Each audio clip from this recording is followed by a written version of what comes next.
Manhã de caos no transporte público de São Paulo. Metrô para e deixa 200 mil pessoas a pé. Um passageiro apertou o botão de emergência e parou às 18 estações da linha vermelha.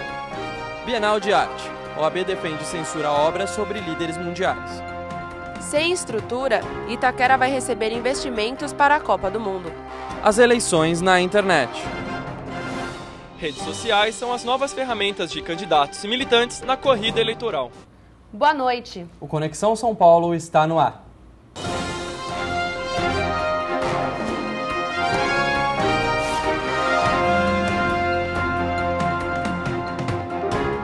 O Dia Mundial Sem Carro acontece no dia seguinte à paralisação da linha vermelha do metrô, que prejudicou mais de 200 mil pessoas. A repórter Thaís Arari está numa das estações mais movimentadas da cidade e traz mais informações.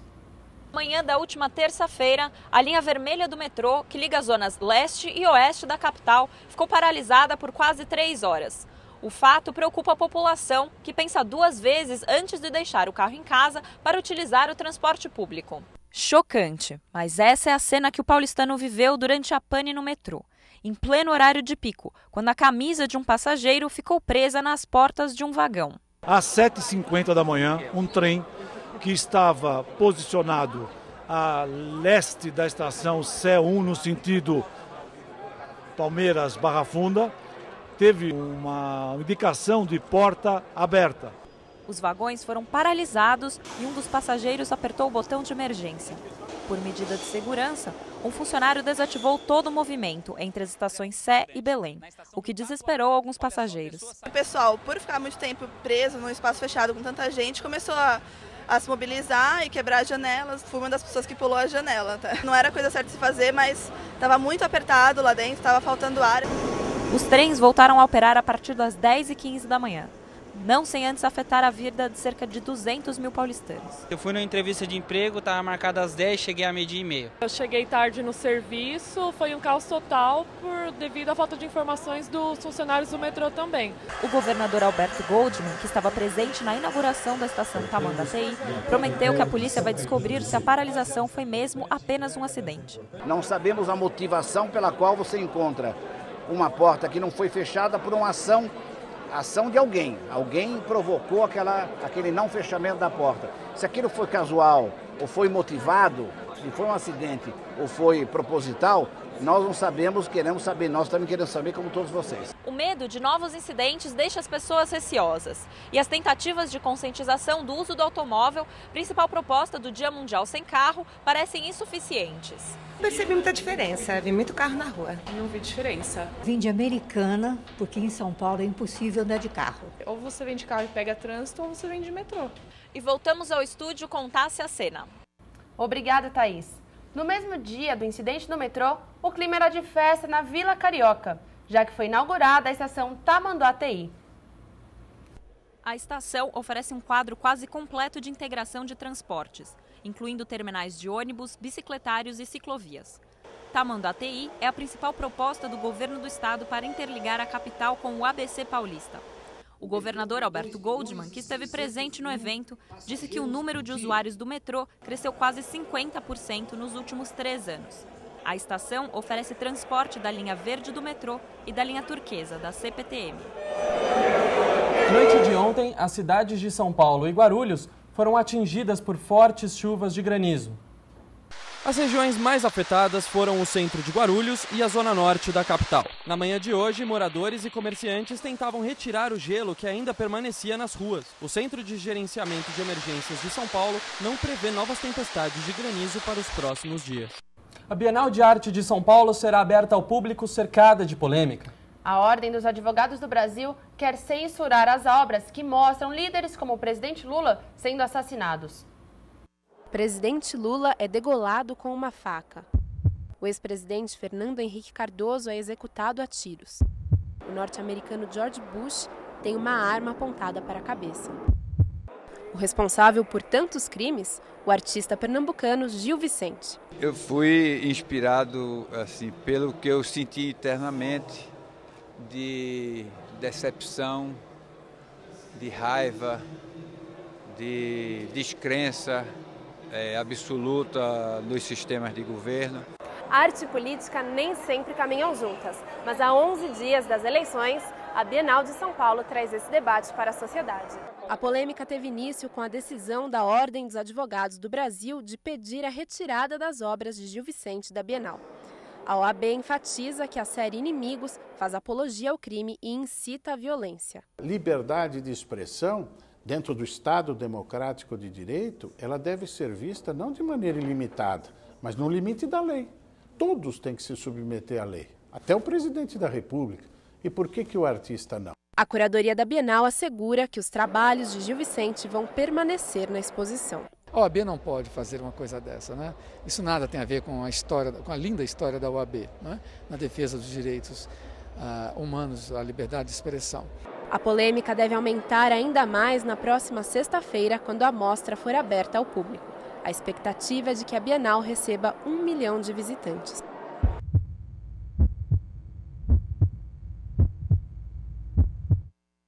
Twitter, Facebook, Orkut, Ning, os sites de relacionamento agora vão além de apenas fazer amigos. Políticos e militantes usam a internet para conquistar voto e divulgar propostas. Para Eduardo, Conceição e Priscila, as redes sociais não são só diversão.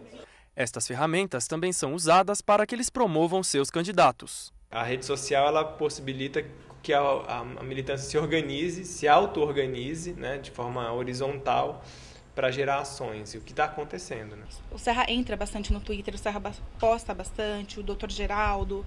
Então eu acho que assim, o partido se conscientizou que isso é muito importante. E Conceição acredita que a importância da internet vai além da simples propaganda eleitoral. Então hoje você tem uma coisa muito rápida. Você vai para uma mobilização, levou cacetada, já tem gente subindo foto, você já tem informação de muitos pontos de vista, de muitos olhares, que permite a gente tirar nossas próprias conclusões, formar nossa opinião. Se a agilidade da internet vai substituir o poder da propaganda política na televisão, ainda é difícil dizer, mas o eleitor comum já começa a se adaptar a esta nova ferramenta para ajudar a decidir o voto. Para o especialista em comunicação e mídia, professor Luiz Mauro de Sá Martino, o candidato que não estender a propaganda aos meios digitais corre riscos. As eleições de hoje não poderiam ser pensadas por nenhum partido sem a internet. E qualquer candidato que ignore isso está dando um tiro no pé.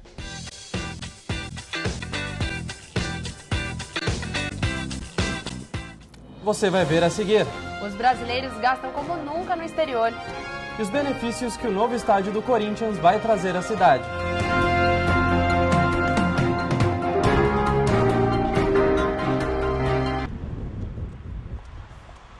Até que enfim achei você! Sabia que você também faz parte da rede social? Olha só, a gente está reunindo todas as pessoas solidárias e todas as instituições para fazer seu papel na rede social. E você não precisa mais fazer isso sozinho. Vem, vamos somar esforços. Seja você também um parceiro. Rede Social Bela Vista. O desenvolvimento sustentável em prol da comunidade local.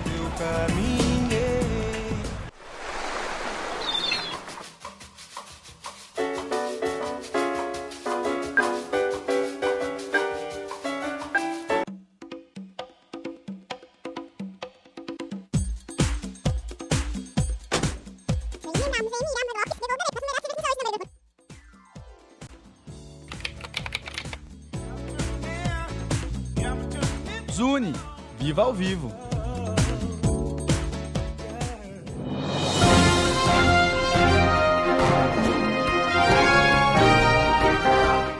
Nunca os brasileiros gastaram tanto no exterior. Neste ano, as despesas dos turistas já chegaram perto dos 10 bilhões de dólares, um recorde de acordo com o Banco Central.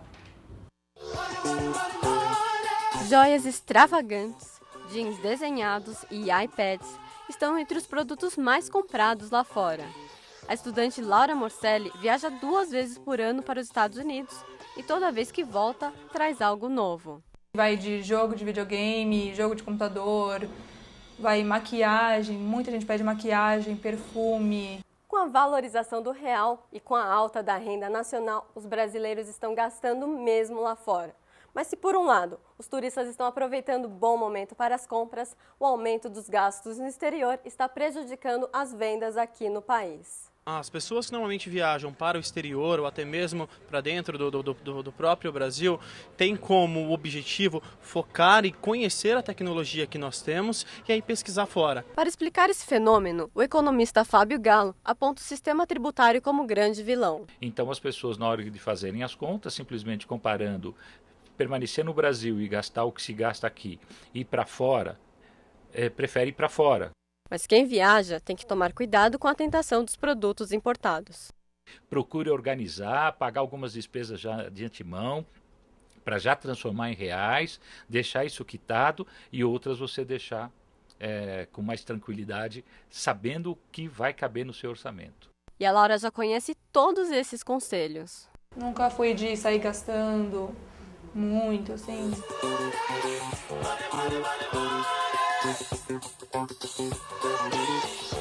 Uma novidade na internet que está virando febre entre os brasileiros são os clubes de compras online. Vamos ver como isso funciona? Que tal uma massagem relaxante em um spa com 60% de desconto? Foi o que Silvana Rezende conseguiu em um dos clubes de compras online. Para experimentar, quando você tem uma atração a mais, que é o desconto, então fica mais fácil. Massagem com desconto fica bem melhor. Fica bem melhor. As compras foram tantas que ela precisou criar uma tabela de controle para não perder os prazos de validade dos cupons. E vou essa semana agendar, depois que eu coloquei isso, o de fotografia e o de investimento na bolsa. Quem sabe eu consiga mais dinheiro para continuar comprando. Jantares, ingressos para o cinema, cortes de cabelo e muitos outros serviços são colocados à disposição dos usuários com descontos agressivos. No Brasil, o sistema de compras coletivas foi testado em 2007. 3 anos atrás, as primeiras experiências era para vender bens duráveis. Televisão, geladeira, enfim, eletrodomésticos eletrônicos. Mas não vingou pelos tipos de produto que comercializava. O foco principal é exatamente voltado ao entretenimento e parece que aí ele achou sua razão de ser. Para as empresas parceiras, os clubes viraram grandes aliados na tarefa de atrair novos clientes. Nós aumentamos a equipe em 100% para atender essa demanda, esse crescente aumento de 100% dos clientes, e estamos recrutando os novos funcionários. Nos últimos meses, os clubes de compra viraram febre entre os internautas do Brasil. A popularidade desses sites explodiu de tal maneira que o país alcançou a marca de 2 milhões de usuários cadastrados. E esse número continua aumentando. A grande sacada desse negócio é que a cada pessoa que o usuário indica, ele acumula bônus para as compras futuras. A gente realmente relaxa, principalmente assim na correria do dia a dia, a gente relaxa bastante.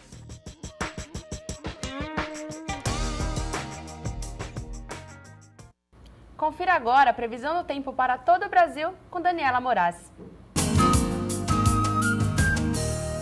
A primavera começa amanhã, mas o clima ainda é de inverno no sul do país. A previsão de geada ao amanhecer para as serras gaúcha e catarinense. No sudeste, a previsão é de sol entre nuvens, com tempo mais carregado no centro-sul de Minas Gerais. O frio atinge o leste da região e é bom sair de casa preparado, porque pode chover a qualquer hora do dia. O centro-oeste do país fica em atenção, já que o sol não dá trégua e brilha forte. Várias cidades e o Distrito Federal correm risco de entrar em estado de emergência por conta do tempo seco. Na região norte também tem sol na faixa que vai de Rondônia ao Tocantins. Nas demais áreas, a previsão é de chuva. No nordeste, apenas o litoral deve ser atingido por chuvas e o sol aparece nas outras áreas. É com você, Eduardo. Obrigado, Daniela. E o prêmio da Mega Sena acumulou de novo. Pois é, Eduardo. O prêmio agora é de 46 milhões de reais. O sorteio dessa bolada acontece hoje, às 8 horas da noite, horário de Brasília. E veja a seguir. O estádio do Corinthians e os 60 anos da TV no Brasil.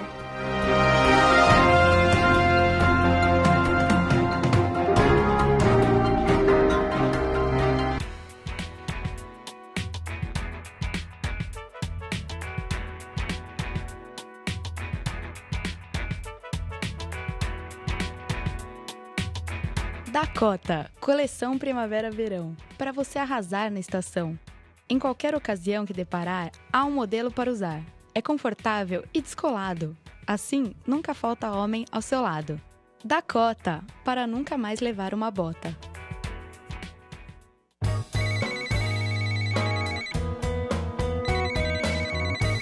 Chegou o Nokia N95. Oi, querida. a mais moderna navegação GPS, câmera 5 megapixels, MP3 player, para falar com quem você ama, com palavras, músicas e fotos. Nokia, fala por você. A construção do estádio do Corinthians, em Itaquera, na zona leste da capital, deve atrair muitos investimentos para a região.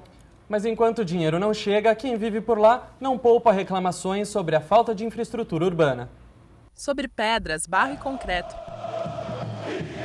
Uma promessa de desenvolvimento para o bairro de Itaquera, na zona leste da capital. Deixa muita gente aqui contente que vai sair um estádio aí do Corinthians, né?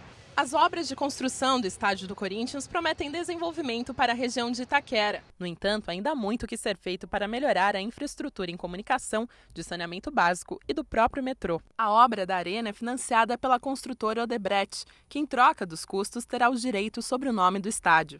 Inicialmente está previsto em torno de 400 milhões de investimentos.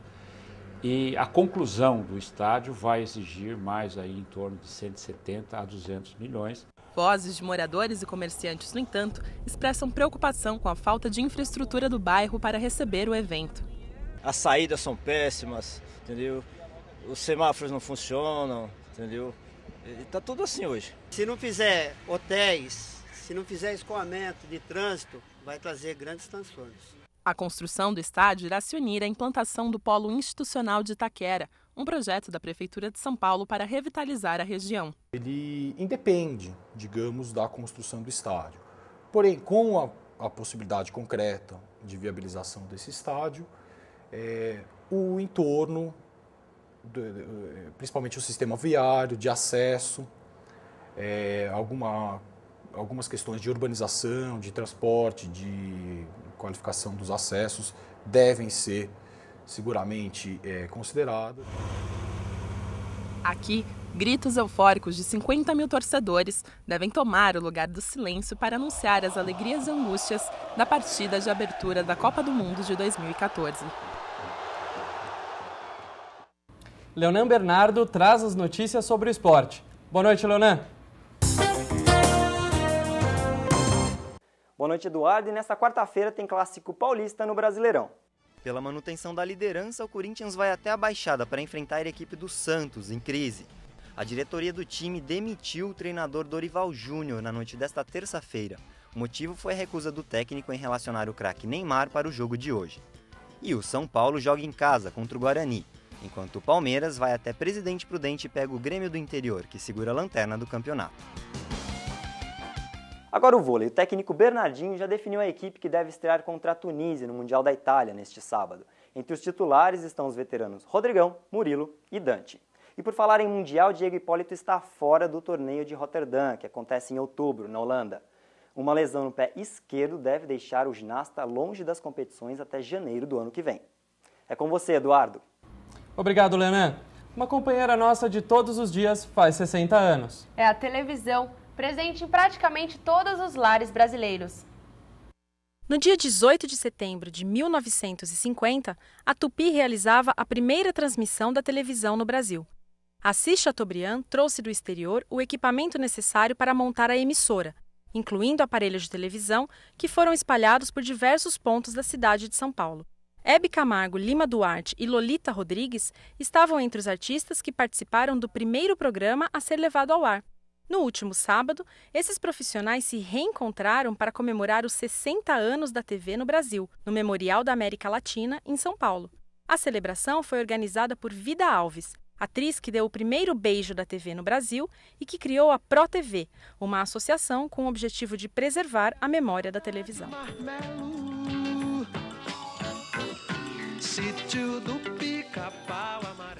A cidade de Itu, no interior de São Paulo, será palco do festival Starts With You, também conhecido como SWU.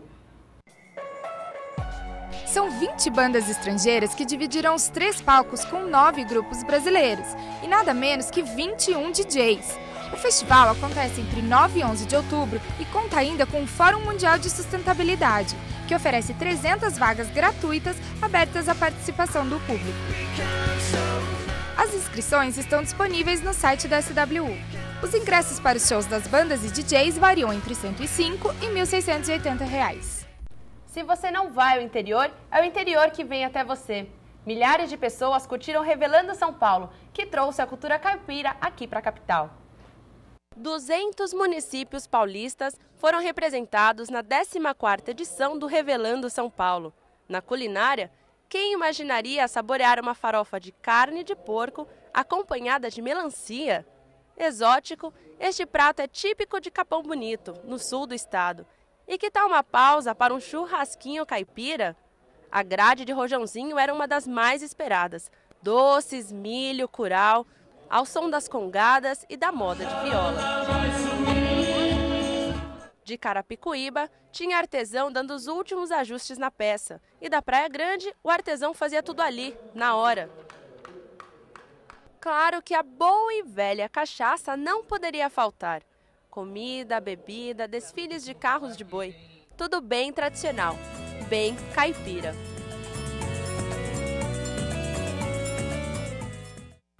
O Conexão São Paulo termina por aqui. Boa noite. Boa noite e até amanhã.